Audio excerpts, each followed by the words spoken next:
My friends, it is true,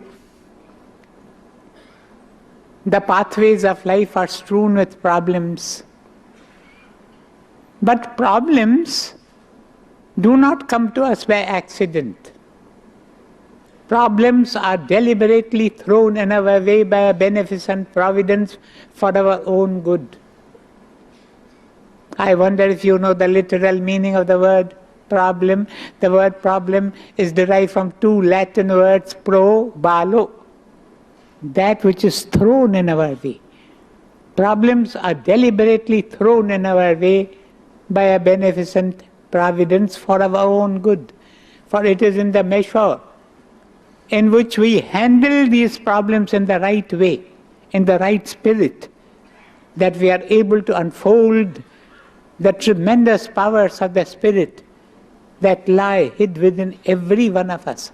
A man may be the poorest of the poor, he may be the most miserable, the most wretched man on earth, yet he is a carrier of those infinite powers, those immense energies of the eternal. If only we can unfold a fraction of them, I tell you, we will find that there is nothing that we are not able to achieve. How to unfold those powers, how to unlock those energies. One way is to handle problems in the right way. The pathways of life are strewn with problems. A professor of economics put a question to his students one day. Tell me of a product of which the demand is always less than the supply. And a student raised his hand. He got up and said, "Sir, that product is problems. The supply is infinite. The demand is nil."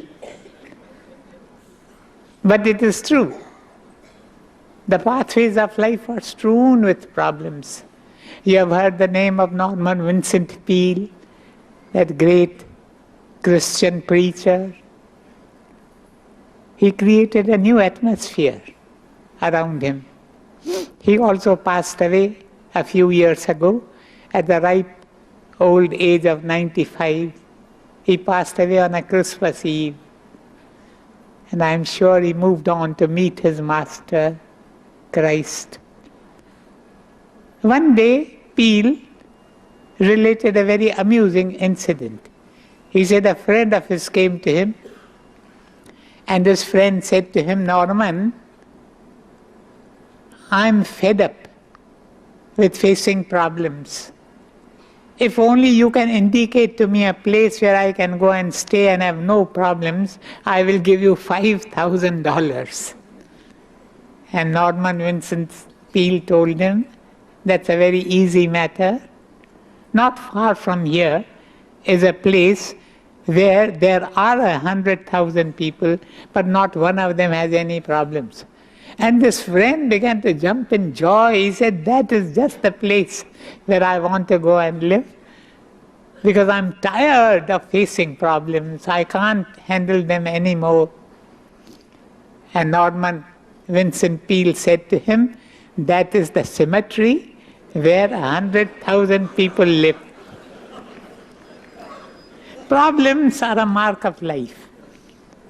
Problems are a sign of life.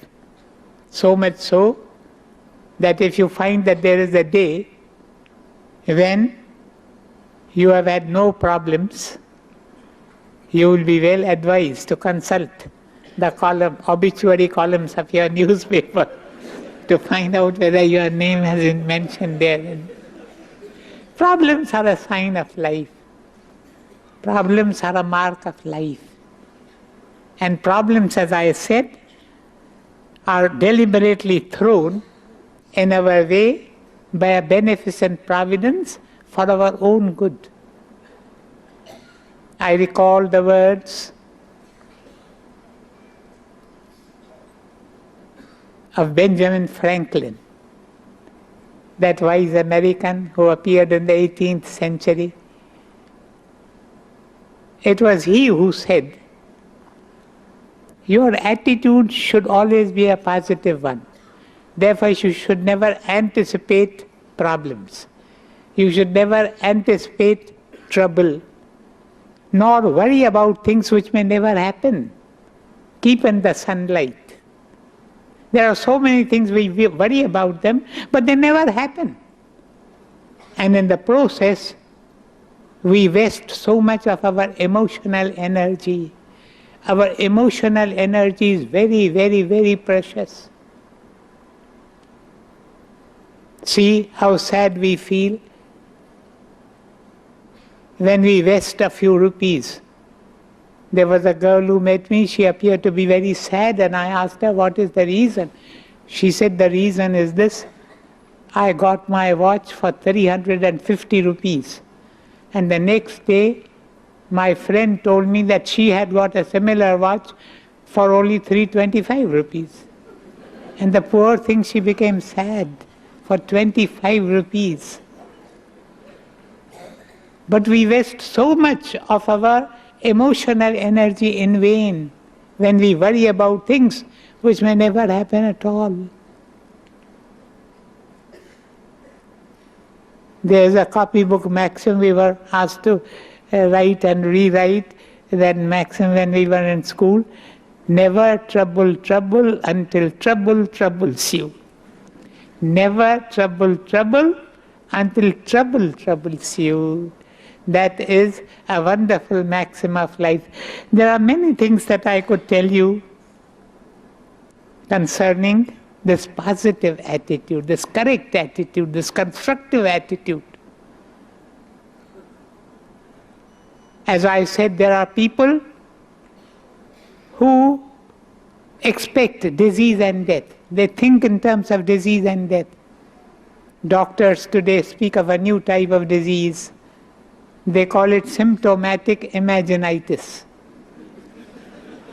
People get simple symptoms and they begin to imagine that they have contracted dread diseases. There is a woman I know, every time she gets simple stomachache, she begins to imagine that she has developed cancer of the stomach. Men are no exception. I know of a brother, every time he gets simple headache, he begins to imagine that he has developed a tumor in the brain. Your imagination, as I said, your thoughts, your expectations have magnetic power. They draw to yourself things which you imagine, things about which you think. Therefore, be very careful. Be always correct in your attitude, constructive in your attitude, friendly in your attitude, positive in your attitude. There is a mother I know, she has an only child. But every time that the child is late in returning home, she begins to imagine all sorts of things. What must have happened to my child? One day, the child was late in coming by 15 minutes. But in those 15 minutes, this mother called up all the hospitals in the town to find out whether a child of the age of her child had been admitted to the hospital. After 15 minutes, the child quietly returned whistling a tune, unaware of the worry that he had caused his mother. There is a man, you tell him to fly with you in an aircraft, he will never set foot on an aircraft. Why? Because he will tell you, because my father died in an air crash. So he will never set foot on an aircraft. And I happened to ask him, how did your mother die? Oh, he said, she died peacefully lying in bed. And I asked him, I said, then you couldn't be lying in bed at all at night.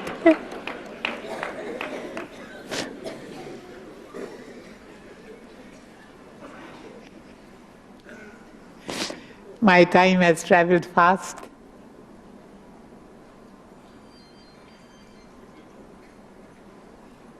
There's a picture that I saw when I was a college student, and this must have been 73 years ago, yes. It has clung to my memory. I still think of it again and again. The picture, it was a picture of two buckets half filled with water. Outside one bucket, there was a face wearing a frown. And underneath were written the words, of what use it is it to be empty all the time? Outside the other bucket, there was the picture of a face wearing a smile. And underneath were written words, I am grateful to God that I am at least half full all the time. These two buckets, they symbolize the negative and the positive attitudes. The man with a negative attitude always wears a frown on his face. He feels unwanted. He feels rejected. And he does not have the wisdom. He does not have the strength to face the difficulties of life in the right spirit. But the man with a positive attitude always wears a smile on his face. He's buoyant, he's cheerful, he's happy. He has the strength, he has the wisdom to face the problems and perplexities of life in the right spirit. As I said, I could give you many examples, but my time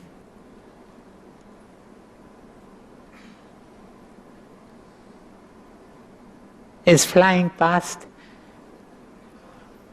In the time that is yet left to me, I would wish to pass on to you some practical suggestions on how to change your attitude, how to make it a correct one, a constructive one, a friendly one, a cheerful one, a positive one. If I have the time, I would wish to pass on to you 7 practical suggestions. 7 was a figure very dear to one of the great ones of ancient Greece, Thales. He loved the figure 7. What is the very first practical suggestion? The very first practical suggestion is, if you want to change your attitude, you must fill your mind with healthy thoughts. Very often we pay scant attention to our thoughts. We say, after all, what does it matter? It was a thought. No, thoughts are things. Thoughts are forces. Thoughts are the building blocks of life. Thoughts are the ink in the pen with which you are writing your own destiny.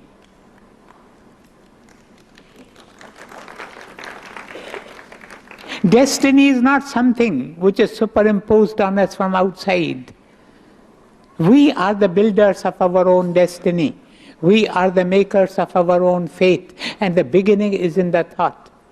I have repeatedly told you, but I think this bears one more repetition, that a thought, when it is held consistently in the mind within, drives you to action. It may be a thought of impurity, it may be a thought of service. If it is a thought of service, it will take you. It will push you on to do an act of service. If it is a thought of impurity, it will lead you into the very bottomless pit of impurity. Be very careful about your thoughts. A thought which is consistently held in the mind within drives you to action. And action which is repeated over and over again forms a habit. And be very careful about forming habits. If only we did this one thing, our coming to this earth plane will not be in vain. Form good habits. Good habits. Be very careful about forming habits. Because once you form a habit, you become a slave to it. The habit becomes the master. And if the master is a good master, it is all to your advantage.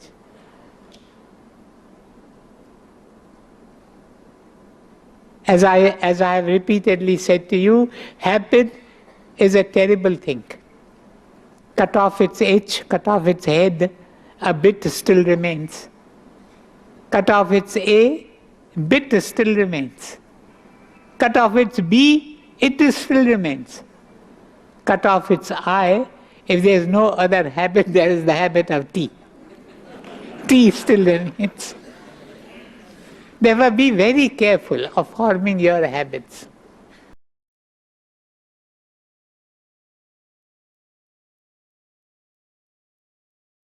Om Brahma Kripa hi Kevalam, Krishna Kripa hi Kevalam, Guru Kripa hi Kevalam. Om Shanti, Shanti, Shanti.